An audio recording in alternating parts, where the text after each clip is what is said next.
ఢిల్లీలో చంద్రబాబు గారి ప్రాధాన్యత ఏ స్థాయిలో పెరిగింది అనడానికి సజీవమైనటువంటి సాక్ష్యం ఈ ఏదైతే రాష్ట్రపతి ద్రౌపది ముర్ముకి మేము ప్రభుత్వం ఏర్పాటు చేయడానికి అనుమతించండి అంటూ ఎన్డీఏ తరపున ఇచ్చినటువంటి లేఖ. ఇందులో సంతకం చూస్తే కరెక్ట్గా 4వ సంతకం చంద్రబాబు గారి. ఫస్ట్ బీజేపీ జాతీయ అధ్యక్షుడిగా నడ్డా, 2 రాజ్నాథ్ సింగ్ బీజేపీ తరపున, అట్లాగే అమిత్ షా బీజేపీ తరపున, వీళ్ళ ముగ్గురు బీజేపీ తరపున ప్రతిపాదించినట్టు.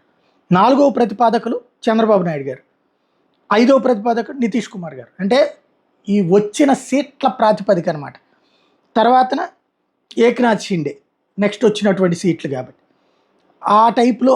తర్వాత వచ్చేటప్పుడు కుమారస్వామి, చిరాగ్ పాస్వాన్,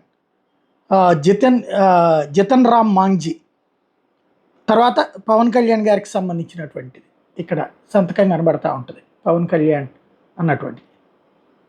ఇది ఓవరాల్గా ఇక్కడ ఈవేళ ఎన్డీఏలో ఆంధ్రప్రదేశ్ తరపున, ఎందుకంటే 2019 ఎన్డీఏలో మనం లేవు ప్రభుత్వంలో, ఆంధ్ర నుంచి ఎలాంటి ప్రాతినిధ్యం లేదు, 2014లో ఉంది. ఇప్పుడు ఆ ప్రాతినిధ్యం ఆ లేఖ మీదన వాళ్ళ చేవ్రాలు అన్నటువంటిది కనబడుతోంది.